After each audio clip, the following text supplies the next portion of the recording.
भले ही हमारे मुजाहिद ने उसका जीना हराम किया है। कुरान में आया है गुरिबत अलैहिमुज़ ज़िल्लतु वल मस्कना, जिल्लत और मस्कनत इन यहूदियों पे तारी की गई है और यहूदी कभी शान से दुनिया में जिंदा नहीं रह सकता। यहूदी इसराइल कोई अपना वजूद उसका नहीं है, वो हकीकत में अमेरिका है जो अपना शासन चला रहा है। वरना अमेरिका के यहूदियों को तो गाजा का एक बच्चा उसे जलील करने के लिए तैयार है और उसे रुस्वा कर रहा है।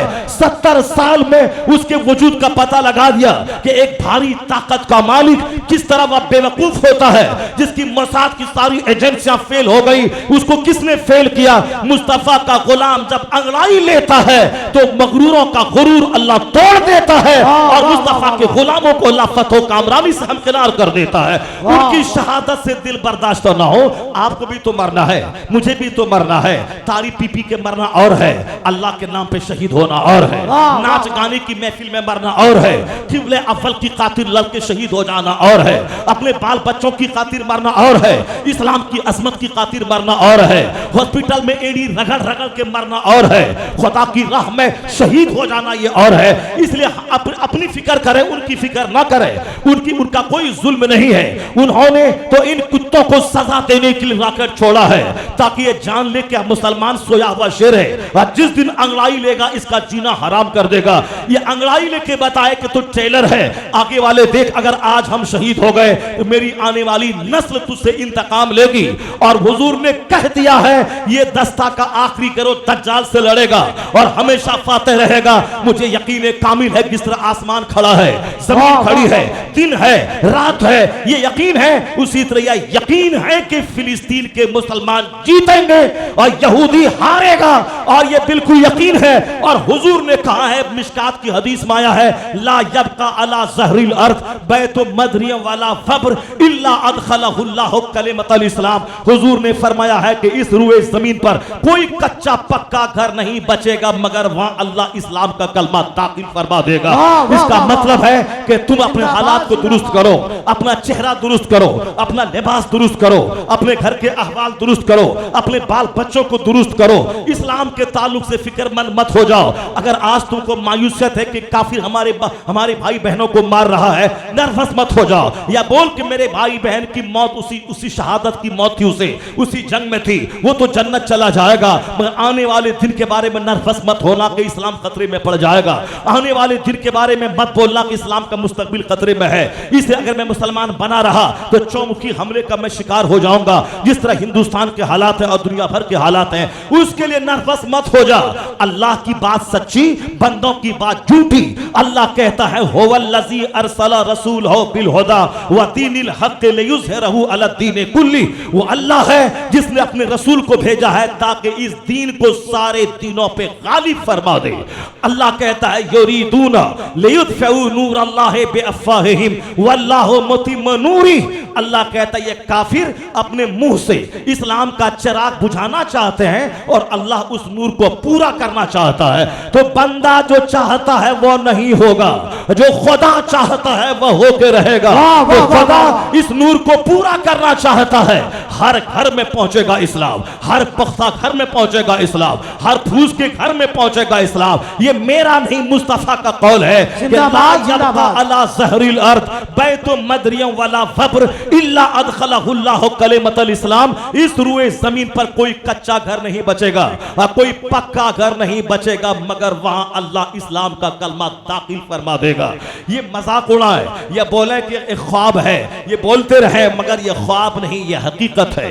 ये ख्वाब ड्रीम नहीं, फैक्ट है, ये रियलिटी है। और 1400 साल से ये रियलिटी पूरी हुई है। जो कुछ हुजूर ने कहा है वह हो के रहा है। एक बात भी साबित कर दे जालिम कि तेरे पैगंबर ने ये कहा वो नहीं हुआ, तेरे पैगंबर ने वो कहा ये नहीं हुआ। मेरे पैगंबर ने कहा था कि जब जिहाद होगा, जंग होगी तो मुसलमान फातेह होगा।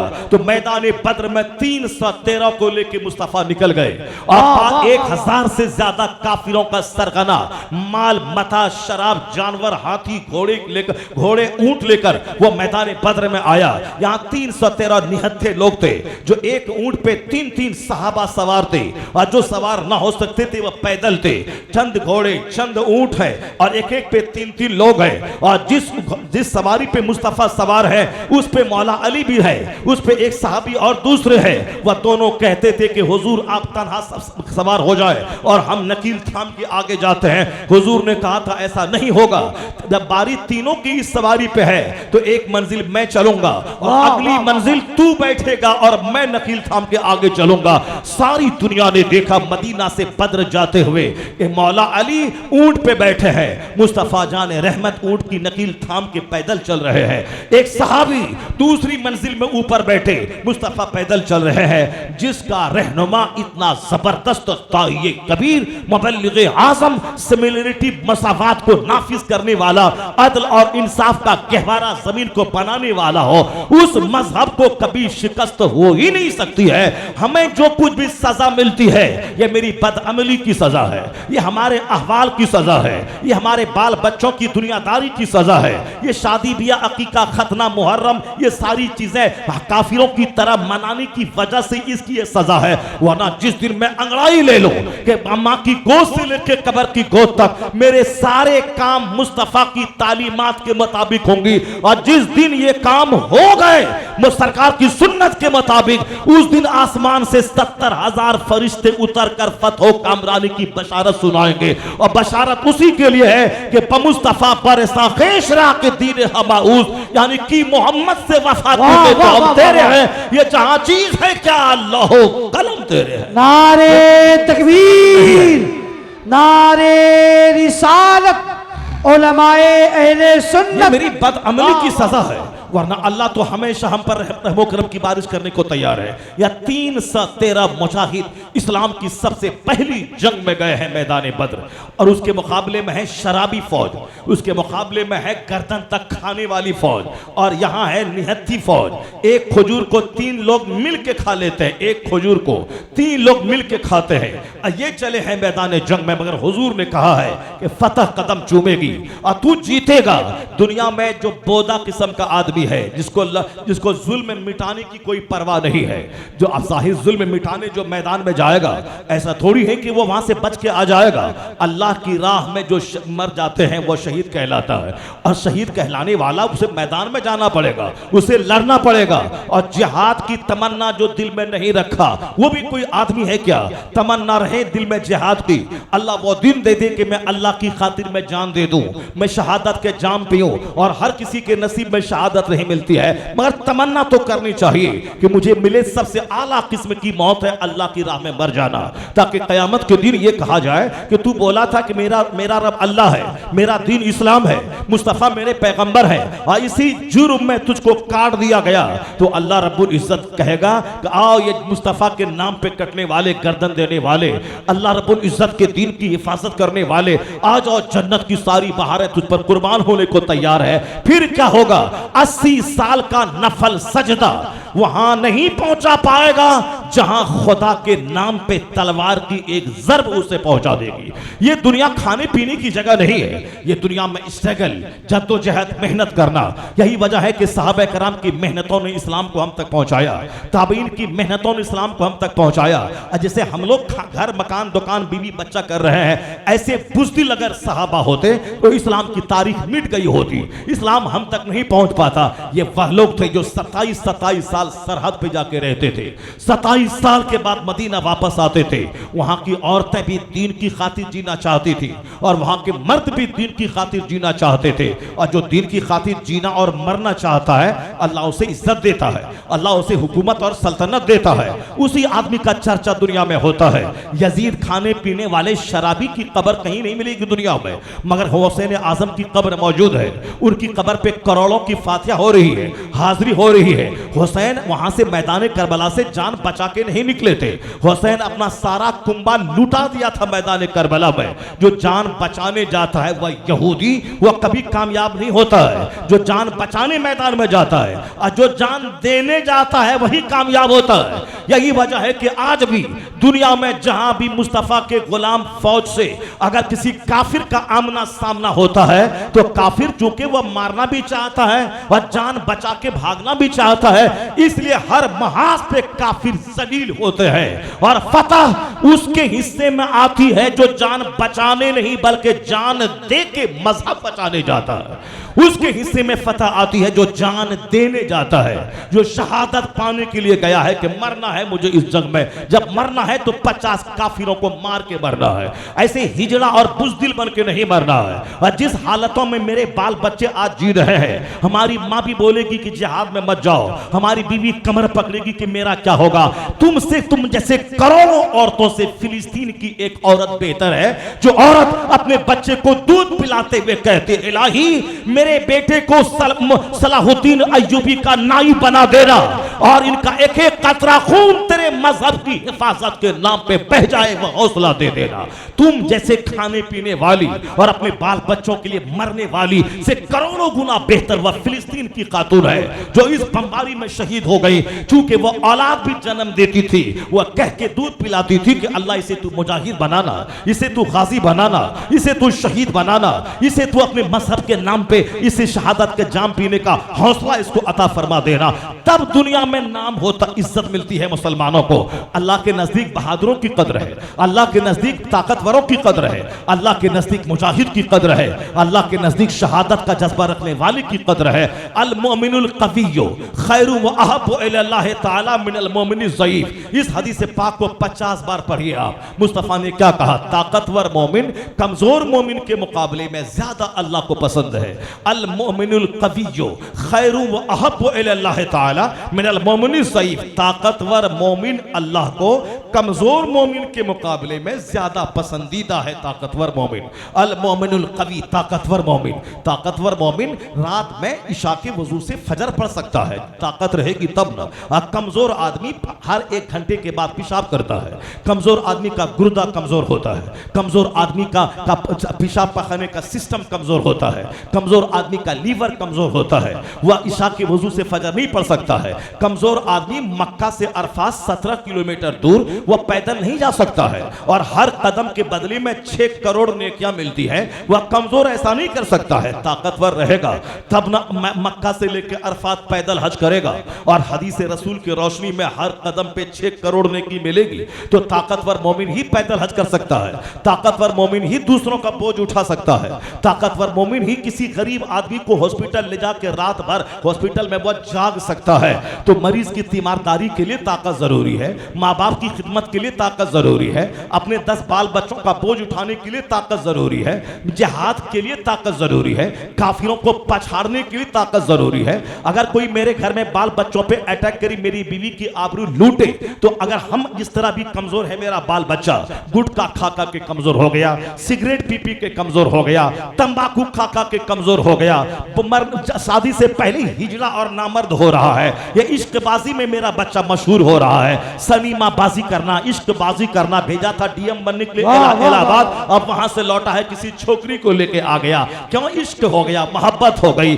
कोई डीएम बन रहा है और ये मोहब्बत में मोहब्बत कर रहा है, कोई डीएम बन रहा है, ये इश्कबाज हो गया है, गया ये लंदन पढ़ने के लिए, वहां से लड़की को लेके आ रहा है। तो हमारे बच्चे इलाहाबाद से लड़की लाएंगे, वह शादी करेंगे, ये नहीं मिली तो मैं मर जाऊंगा। आज जाहिर सी बात है, एक चमार का बेटा डीएम बन रहा है, एक दलित हरिजन का बेटा आईएएस ऑफिसर बन रहा है, तो जो मेहनत करेगा, जो निगाहें किताब पर रखेगा, किसी लड़की के चेहरे पे निगाह नहीं टिकाएगा और निगाह सिर्फ अपनी बदन की ताकत पर रखेगा, वह सिगरेट बीड़ी गुटखा तंबाकू खा के अपने बदन को कैंसर की आमाजगाह नहीं बनाएगा। और 15-15 घंटे स्टडी करने के लिए ताकत चाहिए, वरना 2 घंटा पढ़ने के बाद आंख के नजदीक तारे नजर धुआं नजर आता है। स्टडी के लिए ताकत चाहिए 18 घंटे, नीट निकालने के लिए 15 घंटे की मेहनत चाहिए और डीआईएस निकालने के लिए 18 घंटे की मेहनत चाहिए। जो ताकतवर रहेगा वही ना नीट निकालेगा, जो ताकतवर रहेगा वही ना आईएएस बनेगा, जो ताकतवर रहेगा वही ना आईपीएस बनेगा। तो हमारे बच्चे तो इश्कबाजी कर रहे हैं, हमारे बच्चे दूसरों की बहू बेटी पे ताक झांक कर रहे हैं, हमारे बेटे तो मोबाइल में इंटरनेट के जरिए दूसरी लड़की से मोहब्बत करके जो यूज्ड है उससे प्यार करके अपनी जिंदगी को तबाह कर रहे हैं। इसलिए एक कौम मुस्लिम, तेरे पैगंबर ने कहा है ताकतवर मोमिन अल्लाह को पसंद है। तू कमजोर मत बन, किसी औरत के सामने घुटने मत टेक, किसी गलत आदत के सामने घुटने मत टेक। बदन को ताकत कैसे मिलेगी? तो ताकत सेब संतरा खाने से नहीं मिलती है, ताकत गुनाहों से बचने से मिलती है और ताकत इबादत से मिलती है। मौला अली एक खजूर खाते थे और ताकत इतनी होती थी कि 40 आदमी मिलकर जिस खैबर के दरवाजे को उठा ना सके उसे उंगली पे नचाते थे। तो पता मिला कि ताकतें सेब संतरा से नहीं मिलती है, ताकत तो सजदे से मिलती है, ताकत तो तिलावत से मिलती है, ताकत तो गुनाहों से इज्तिनाब से मिलती है, ताकत तो तकवा से मिलती है। गुनाह छोड़ दे, अंदर से तू ताकतवर हो जाएगा। गुनाह छोड़ दे, तू मेहनती हो जाएगा। तो तू औरतों के चक्कर में मत पड़, तू गुटखा और तंबाकू के पीछे मत पड़, तू मोबाइल के पीछे हमेशा मत पड़, किताब के पीछे पड़। जिसकी निगाहें किताब पे टिकी रहेंगी वही अच्छा मुहद्दिस बनेगा, वही अच्छा मुफक्किर बनेगा, वही अच्छा थिंकर बनेगा, वही अच्छा खतीब बनेगा, वही अच्छा मुदर्रिस बनेगा। आज जरूरत है समाज को अच्छे खतीब की, अच्छे मुदर्रिस की, अच्छे मुफक्किर की, अच्छे मुहद्दिस की, अच्छे टीचर की जरूरत है। मेरे पास अच्छे टीचर नहीं है, मेरे पास अच्छे आईएएस ऑफिसर नहीं है। हमारे पास वो आईएएस ऑफिसर है कि जो मुसीबत की घड़ी में वो जुल्म का साथ देता है।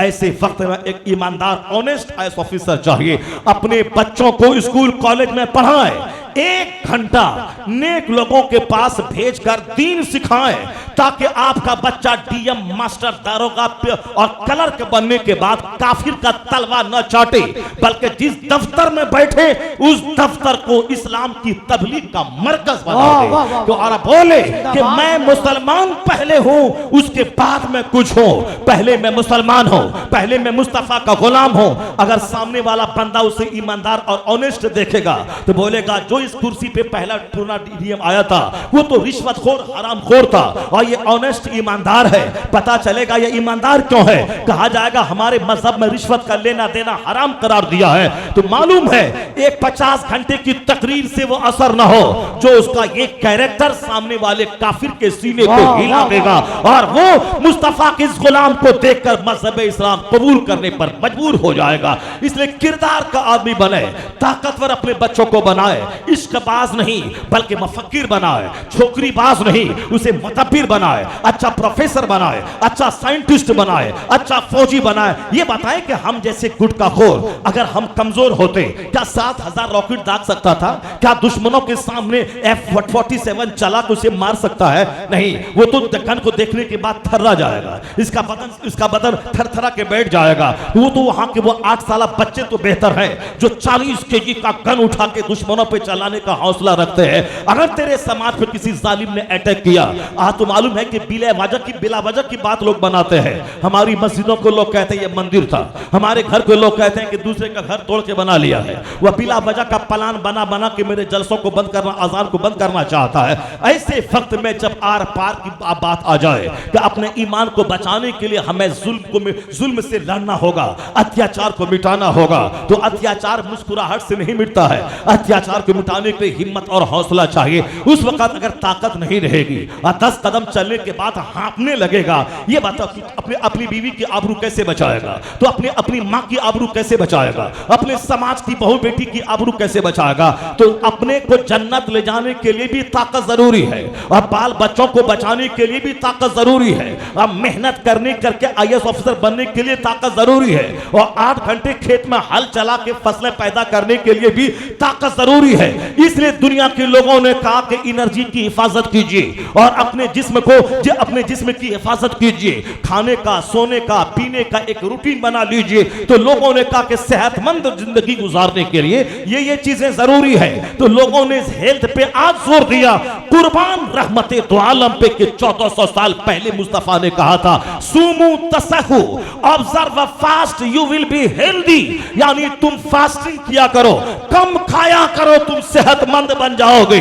हुजूर ने नमाज के ताल्लुक से जबरदस्त सिस्टम हमें अता फरमाया कि जो रोजाना 5 वक्त खड़ा रहेगा, रुकू में जाएगा, सजदा करेगा और 5 वक्त टाइम निकाल के वक्त पे मस्जिद जाएगा, न मुसल्ले पे जाएगा, वो पंक्चुअल और वक्त का पाबंद बन जाएगा। और जो वक्त का पाबंद होता है वही कामयाब होता है। तो कामयाबी का नुस्खा जो कुछ मुस्तफा ने 1400 साल पहले अता किया था, अगर इब्राहिम लिंकन आज दे रहा है, अगर गांधी आज दे रहा है, अंबेडकर आज दे रहे हैं, तो ये आज के दानिश्वर छोटे दानिश्वर है।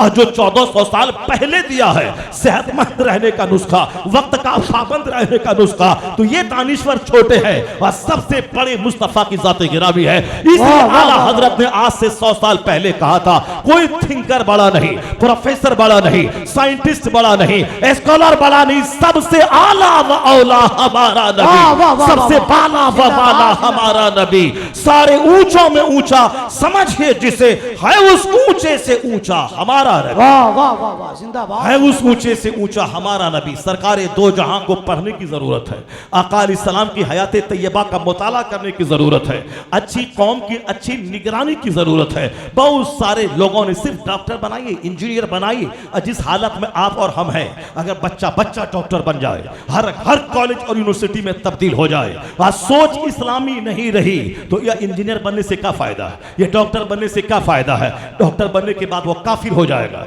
जैसे हमारे कई लाख बच्चे काफिरों के साथ काफिर हो गए, हमारी कई लाख बेटियां काफिरों के साथ भागकर मुर्तदा इस्लाम से फिर गई, वह मुर्तदा हो गई, काफिरा हो गई। यही नतीजा है मेरी तरबियत का। अगर अहवाल दुरुस्त करना होगा, सिर्फ डॉक्टर इंजीनियर बनाने से काम नहीं चलेगा। Islamic doctor, Islamic engineer, Islamic thinker, इस्लामी सोच का हामिल टीचर, इस्लामी सोच की हामिल नर्स, इस्लामी सोच का हामिल दारोगा, इस्लामी सोच का हामिल बिजनेसमैन, इस्लामी सोच का हामिल मालदार, यानी हर डिपार्ट में इस्लामी सोच रखनी पड़ेगी। मुस्तफा की जिंदगी से रोशनी हासिल करनी पड़ेगी। ऐसा कोई डिपार्ट नहीं है कि जो हमें दूसरों के दरवाजे पे दस्तक देकर वहां से मार्गदर्शन हासिल करना पड़े। वह डॉक्टर रामकृष्ण हिंदू मैसूर यूनिवर्सिटी का प्रोफेसर, वो मेरे मुस्तफा की सी तालीमात की वजह से एक चैप्टर उन्होंने लिखा है, उसमें लिखा है the personality of Muhammad, it is most difficult to get into the whole truth of it, only a glimpse of it I can catch, what a dramatic succession of these picturesque scenes. This is Muhammad the prophet, Muhammad the warrior, Muhammad the statesman, Muhammad the orator, Muhammad the judge, Muhammad the businessman, Muhammad the saint, Muhammad the refuge of orphans, protector of slaves, emancipator of women. All these magnificent roles in these departments of human activities, he is alike a hero. एक हिंदू ब्राह्मण पैगंबर आजम के बारे में क्या दिल खोल के रख दिया। वो है जिन्होंने सच्चाई का सहारा लेकर स्टडी करने के बाद माफी ज़मीर को अदा किया है। किताब लिखी है Muhammad the prophet of Islam, उसमें हुजूर की पूरी सवाने उम्री उन्होंने लिखी है, बायोग्राफी। उसी का एक चैप्टर मैंने आपके सामने बयान किया। वो कहता है इस्लाम के पैगंबर की सच्चाई की तह में उतरना बहुत मुश्किल है, उनको समझना बहुत मुश्किल है। उनकी जिंदगी एक लामतना ही सिलसिला है औसाफ व खसाइल का, अखलाके जमीला का।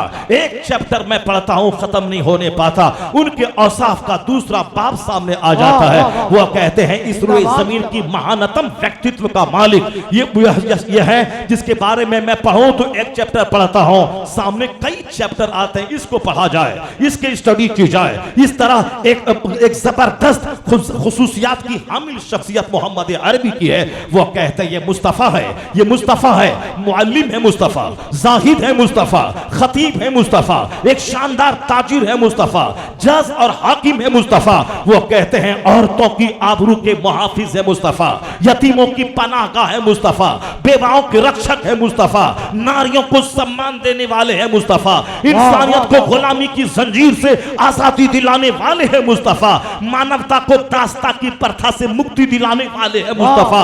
वो कहते हैं from the cradle to the grave, माँ की गोद से लेके कब्र की गोद तक तमाम जिंदगी के शोबों में जो उनकी रहनुमाई, उनका मार्गदर्शन, उनकी क़यादत है, उसको देखने के बाद ऐसा लगता है इस रुए जमीन का जबरदस्त अजीम इनकलाबी रहनुमा कोई है तो मोहम्मद अरबी की जाते गिरा। वाह वाह वाह वाह, जिंदाबाद। All these magnificent role in these departments of human activities, he is like a hero.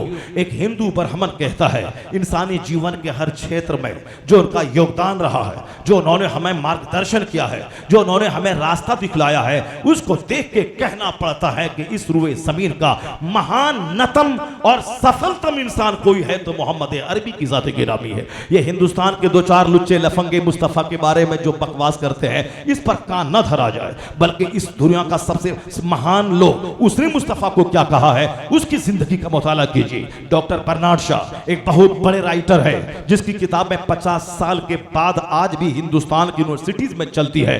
जो लोग इंग्लिश लिटरेचर पढ़ते हैं, इंग्लिश लिटरेचर में एमए करते हैं, ऑनर्स करते हैं, वो जानते हैं कि ड्रामा, कितने बड़े ड्रामा निगार थे जॉर्ज बर्नार्ड शॉ। यानी अंग्रेजी जबान के बहुत बड़े साहित्यकार, बहुत बड़े अदीब, जैसे William Wordsworth, William Shakespeare, Milton, ये सब अंग्रेजी जबान के बड़े बड़े अदीब गुजरे हैं। उन्हीं की अदब को और चार चांद लगाने वाला, उनके लिटरेचर में चार चांद लगाने वाले का नाम है डॉक्टर बर्नार्ड शॉ। चूंकि विलियम शेक्सपियर 200 साल पहले पैदा हो गए, अब बर्नार्ड शॉ भी 50 साल पहले उनका इंतकाल हुआ है। वो रहने वाले इंग्लैंड के हैं। एक अदीब आदमी मुस्तफा के बारे में दिल खोल के रख दिया है। जरा उसको गौर से सुनिए, एक अदीब क्या बोलता है। कितना बड़ा अदीब के पैदा हुआ इंग्लैंड में, किताब इंडिया में चल रही है और आज तक चल रही है। चूंकि मैंने जब अंग्रेजी में एमए जब मैं कर रहा था, तो मैंने बर्नार्ड शॉ के लिटरेचर को मैंने पढ़ा। अंग्रेजी में ऑनर्स करते मैंने उसके लिटरेचर को मैंने पढ़ा। ये बर्नार्ड शॉ कितना बड़ा पढ़ा लिखा है। जेएनयू में, एएमयू में, बीएचयू में, हिंदुस्तान की तमाम यूनिवर्सिटीज और कॉलेजेस में जहां भी ग्रेजुएशन की पढ़ाई होती है, हर जगह पे इंग्लिश लिटरेचर में बर्नार्ड शॉ की किताब चलती है। मैंने ये बातें इसलिए कह दी कि हिंदुस्तान के लुच्चे लफंगे जिसे उर्दू, हिंदी, अंग्रेजी ठीक से नहीं आती है, और ये मुस्तफा की इज्जत पे उंगली उठाने चला है। सरकारे दो जहां का कद छोटा करने के लिए चला है, जो खुद पस्ती में डूबा है। ये हुजूर के बारे में क्या बोलेगा, तू घटाए से किसी के न घटा है न घटे, जब बढ़ाए तुझे अल्लाह ताला तेरा। हुजूर का जिक्र तो आसमान से लेके जमीन पे हर जर्रे जर्रे में मुस्तफा का जिक्र है। ये दानिश्वर जल्दी किसी को नहीं मानते। ये दानिश्वर पढ़ते हैं, स्टडी करते हैं, एनालिसिस करते हैं, तज्जिया करते हैं, छान फटक करते हैं, तब वो सच्चाई से करीब जाके कुछ वो बोलते हैं।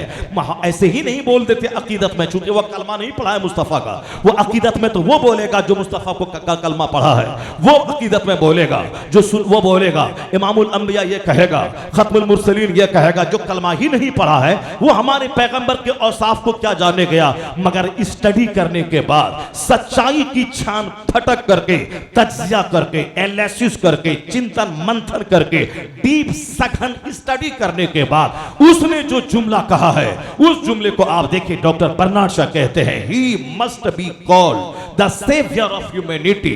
डॉक्टर बर्नार्ड शॉ कहते हैं इस्लाम के पैगंबर के बारे में, वो ईसाई है, हजरत ईसा अलैहिस्सलाम के फॉलोवर है। लेकिन उसने क्या कहा कि आज सारी दुनिया इख्तलाफ और इंतशार की आग में जल रही है।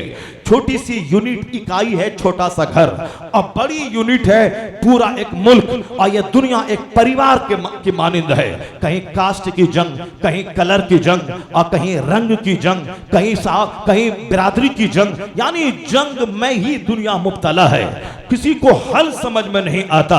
एक अच्छा घर कैसे हो, किसका फॉर्मूला लाए। एक अच्छी सोसाइटी का निर्माण कैसे हो, किसके फॉर्मूला को नाफिज किया जाए। एक अच्छा मुल्क का निर्माण कैसे हो, एक सालेह मुआशरा किस तश्कील कैसे पाए, किसके ज़ाब्ते को नाफिज किए जाए कि नफरतें कम हो, मोहब्बतें में इजाफा हो, जंग घटे, अमन का माहौल पैदा हो, वार घटे, पीस का माहौल पैदा हो। बर्नार्ड शॉ कहते हैं, मैंने जो पढ़ा है, मैंने जो लिखा है, मैंने जो तहकीक किया है, उस तहकीक की रोशनी में मैं दुनिया से कहता हूं कि he must be called the saviour of humanity. मेरे सारे बच्चे गौर से सुन लें, हमारे गांव देहात के लोग गौर से सुन लें, जो स्कूल कॉलेज में पढ़ते हैं, जो लॉयर एडवोकेट बन रहे हैं, मुस्तफा को नहीं पढ़ते हैं, वो गांधी को पढ़ते हैं, नेहरू को पढ़ते हैं, अंबेडकर को पढ़ते हैं, आइंस्टाइन को पढ़ते हैं, मसूलिनी को पढ़ते हैं, हिटलर को पढ़ते हैं, वो समझ लें कि जिसको तुम पढ़ रहा है उसने मुस्तफा को कैसे पढ़ा है और कैसे जाना, कैसे समझा है। बर्नार्ड शॉ का लिटरेचर तुम पढ़ रहा है, मगर बर्नार्ड शॉ ने मुस्तफा की जिंदगी का मुताला करने के बाद क्या कहा है। अब अगर कोई हिंदुस्तान का चोहड़ा चमार अगर मुस्तफा की शान में गुस्ताखी करे, उन कुत्तों की बात को खातिर में नहीं लाया जाएगा। बर्नार्ड शॉ की बात सुन गौर से, इतना बड़ा स्कॉलर इंग्लैंड का कि 50 साल उनके मरे हुए हो गए, आज तक उसकी किताब में हर दरसगाहों में चल रही है। कितना बड़ा इल्मी शख्स था वो। उसने क्या कहा मुस्तफा के बारे में, ये पढ़ने के योग्य है। वो कहते हैं he must be called the saviour of humanity. वो कहते हैं मोहम्मद अरबी यह सिर्फ मुसलमानों के पैगंबर और रक्षक का नाम नहीं है, मुस्तफा तो इंसानियत के रक्षक का नाम है, वो तो मानवता के रक्षक का नाम है। He must be called the saviour of humanity, यानी ह्यूमैनिटी के सेवियर का, ह्यूमैनिटी के मुहाफिज का, आदमियत के रक्षक का नाम है। वो आगे कहते हैं if a man like him were to assume the dictatorship of the modern world, he must succeed in solving its problems as much needed peace and happiness। Bernard Shaw कहते हैं कि अगर सारी दुनिया इस्लाम के पैगंबर को अपना डिक्टेटर, अपना रहनुमा, अपना हाकिम तस्लीम कर ले और उनकी हिदायत की रोशनी में अपने सारे मसाइल को हल करने लगे, तो बर्नार्ड शॉ कहते हैं he must succeed in solving its problems। ये दुनिया अपने मसाइल के हल करने में कामयाब हो जाएगी। इसलिए कि रूए जमीन का सबसे मजबूत फार्मूला अगर किसी ने अता किया है अमन का, मुस्तफा जाने रहमत ने अता किया है। इसीलिए सरकार आला हजरत ने हुजूर के औसाफ व खसाइल को पढ़ने के बाद कहा, सरकार सरवर कहो के मालिक को मौला कहो तुझे, बाक़ी खलील का गुले ज़ेबा कहो तुझे, तेरे तो वस्फ ऐबे तनाही से है बरी, हैरा हूं मेरे शाह मैं क्या क्या कहूं तुझे। लेकिन रज़ा ने खत्म सुखन इस पे कर दिया कि खालिक का बंदा खल्क का आका कहूं तुझे। क्योंकि आज सारी दुनिया फिजिक्स, केमिस्ट्री, बायोलॉजी के पीछे पागल है, इसलिए मैं कुरान पाक की आयतों को न पढ़कर मैं इन्हीं दानिश्वरों की कोटेशन को नोट कर रहा हूं, जिसके पीछे मेरे बच्चे पागल हैं, जिसकी तालीमात को वैल्यू दे रहे हैं, जबकि कुरान पाक तमाम मालूमात का खजाना है। कुरान करीम के आयतों में मालूमात का समंदर पिन्हा है, और जब बंदा कुरान करीम को पढ़ता है तो उनका सीना हिल जाता है, उनके रोंगटे खड़े हो जाते हैं। कुरान पाक को हम नहीं पढ़े मगर दुनिया का पढ़ा लिखा तबका पढ़ने के बाद वो मुस्तफा से करीब भी हो रहा है, इस्लाम से करीब भी हो रहा है, वो मजहब इस्लाम के उसूल और ज़ाब्ते को अपनी जिंदगी में नाफिज करने वाला बन रहा है। उन्हीं खुश नसीब लोगों में एक नाम है डॉक्टर मेगाटेक तेजासिन का, जो थाईलैंड की राजधानी बैंकॉक की एक बहुत बड़ी यूनिवर्सिटी का प्रोफेसर था। उन्होंने सोचा कोई अजूबा काम मैं करूं दुनिया में, जो काम कोई आज से मुझसे पहले कोई ना किया हो।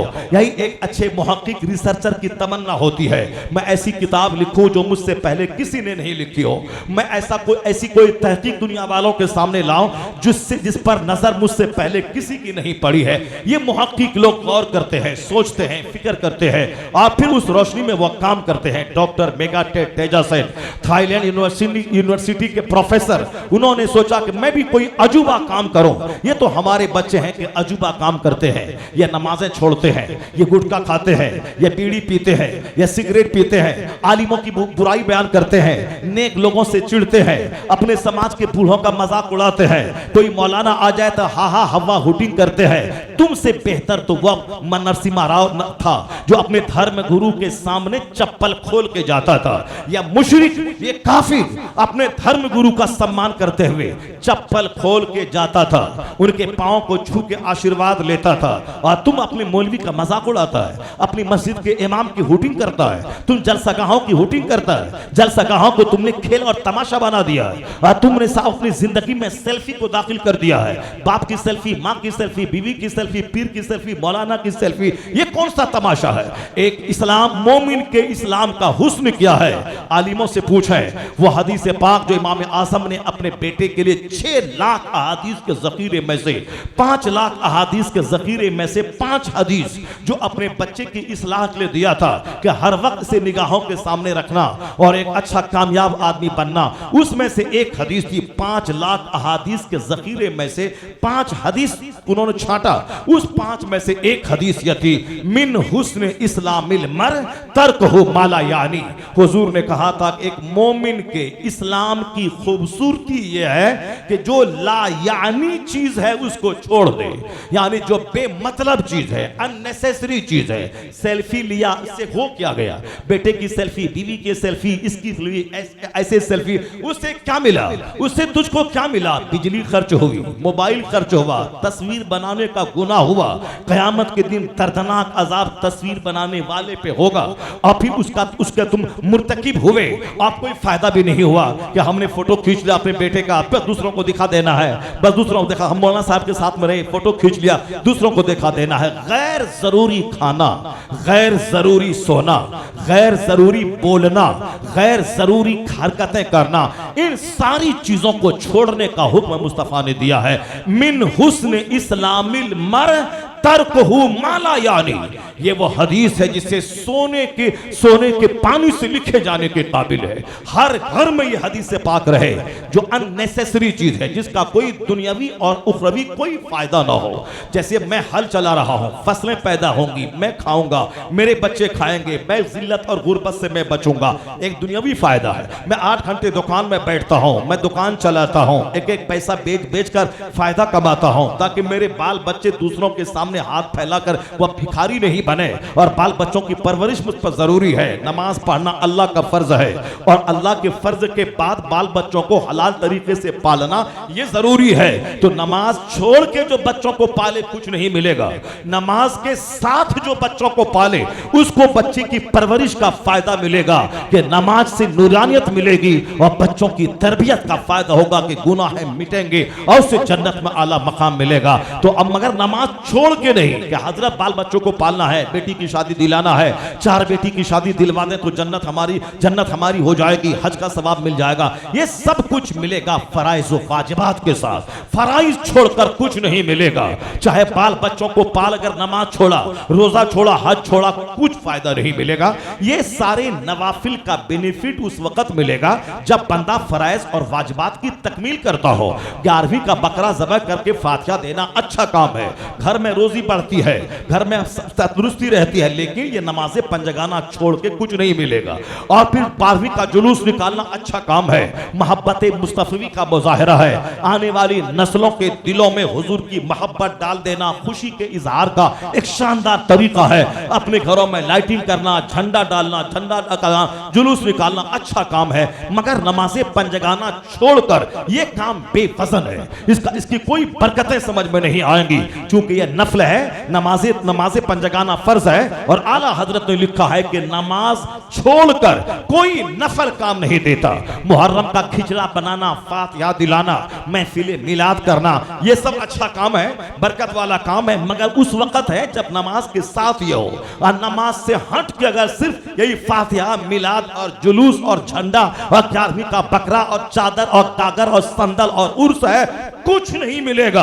आला हजरत ने लिखा, और हदीस कुरान के मज़ामिन से ही जाहिर है, कोई फर्ज अदा ना करे कोई नफल कबूल नहीं होता। नफल मुअल्लक रहता है जब तक कि फर्ज ना अदा करे। तो अब रास्ता क्या निकलेगा? रास्ता ये नहीं निकलेगा कि जुलूस छोड़ दे, फातिहा छोड़ दे, चादर पोशी छोड़ दे, जो गैर जरूरी चीजें हैं उसको छोड़ दे। मज़ारात पे मेला लगाना, वहां सब औरतों की भीड़ लगाना, ये गैर जरूरी चीज है और शरीयत की मुखालफत है। औरतें जब घर से बाहर निकलती है उसको शैतान ताक और छांक करता है, और फिर लानत होती है अल्लाह के फरिश्तों की। वो बरकत के लिए क्या जाएगा, वहां से जहमतों की पोटली लेके वो आ जाएगी। वो मेला न बने, वो ठेला न बने, मीटिंग पॉइंट नौजवान लड़कों और लड़कियों का न बने। और इस पर हमने कंट्रोल नहीं किया तो उर्स के मौके पे कव्वाली और मेला ठेला और लड़कियों और लड़कों के भागने का काम हो रहा है, सिर्फ इसलिए कि हमने आला हजरत की बात पे कान नहीं धरी। आला हजरत ने कहा था कि मज़ार पाक पे एक चादर डाल दी जाए, और जब तक वह चादर पुरानी और बोसीदा न हो दूसरी चादर न डाली जाए। और हमने इसके कतई नजर चादर पोशी को ही एक रस्म बना दिया। हम आला हजरत ने लिखा था, मज़ार से 4 हाथ दूरी पे रहना और अदब के साथ खड़ा रहना, फातिहा पढ़ना, उनकी रूह को सवाब पहुंचाना और उनके वसीले से अपने लिए दुआ करना, उल्टे पांव लौट जाना। हमने आला हजरत को मजलूम मुफक्किर बना दिया, उनकी बात पे कान ही नहीं धरी। हम मज़ार के पास करीब चले गए और अपना हाथ उस पर डालने लगे, जैसा कोई जिंदा आदमी का पैर दबाता है उसी तो उसकी कब्र को हम दबाने लगे। हमने चादर को छूना शुरू कर दिया, यहां तक कि जाहिलों ने और आगे बढ़ के सजदा करना शुरू किया। अपनी पेशानी को रखकर वह साहब मिनटों और घंटों तक वहां पड़ा हुआ है जैसे बहुत बड़ा अकीदतमंद है, नमाज़ें छोड़ के आया है, मज़ार पे पेशानी को टेक दिया है। आला हजरत ने लिखा, हमारे बुजुर्गों ने लिखा, गौसे आजम ने लिखा, मज़ार पाक का तवाफ करना हराम है, मज़ार पाक को सजदा करना हराम है।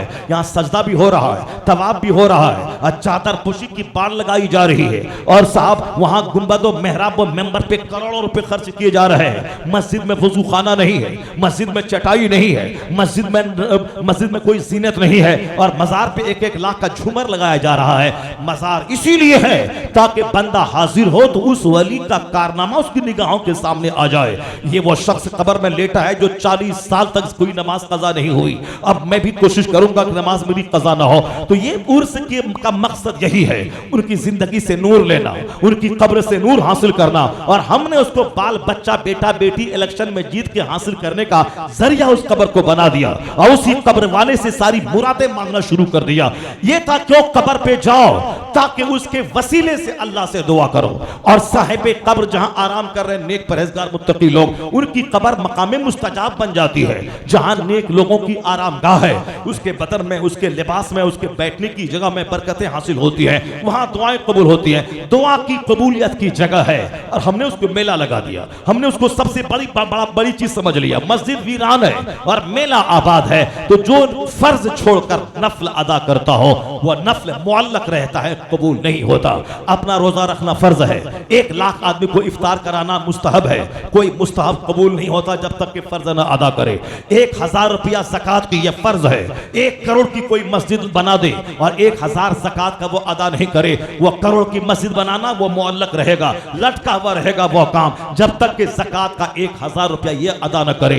हज करना अपना फर्ज है, वो अगर अपना फर्ज अदा न करे और हर साल 50 मौलाना साहब को हज के लिए वह भेज दे, यह नफल काम है और कोई नफल कबूल नहीं होता जब तक कि वह फर्ज न अदा करे। इसलिए इस बात को हमेशा खोल खोल कर मैं बयान करता हूं ताकि हमारे लोग जान जाएं कि जिस लकड़ी को मैंने पकड़ लिया है यह लकड़ी जरूरी है। फर्ज नफल को मैंने फर्ज का दर्जा दे दिया है और हमने फर्ज को नफल का दर्जा दे दिया है। नमाज पढ़ ले तो ठीक है और नहीं पढ़े तो कोई गुनाह नहीं है, मगर हर छठी को फातिहा देना यह जरूरी है, हर छठी को अजमेर जाना यह जरूरी है। 30 साल से मैं आ रहा हूं और फिर मैं जा रहा हूं और सारी नमाजें कज़ा करके अजमेर और बरेली जा रहा हूं और सारी नमाजें कज़ा करके आ रहा हूं, मगर मेरी मजार की हाजिरी कज़ा नहीं है। नमाज कज़ा हो जाए, मस्जिद की हाजिरी कज़ा हो जाए, मजार की हाजिरी कज़ा नहीं। अल्लाह की कसम क़यामत के दिन यह सवाल ना होगा कि तुम अजमेर क्यों नहीं गए, तुम बरेली क्यों नहीं गए। अकीदा और ईमान सलामत है तो किसी मजार पे अगर कोई नहीं गया कोई हर्ज की बात नहीं है।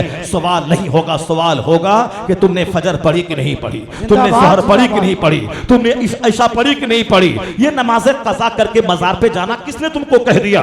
ये मस्जिद में जाना, बाजमात नमाज पढ़ना ये वाजिब है और वाजिब का आदतन छोड़ने वाला फासिक मरदूदुल शहादा है। नमाज पढ़ना फर्ज आजम है और नमाज छोड़ना गुनाह आजम है, यानी सबसे बड़ा गुनाह है।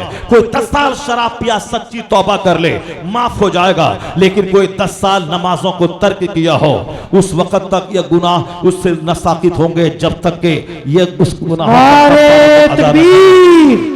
नारे रिसालत शहजादे गौसे आजम, नारे तकबीर, नारे रिसालत।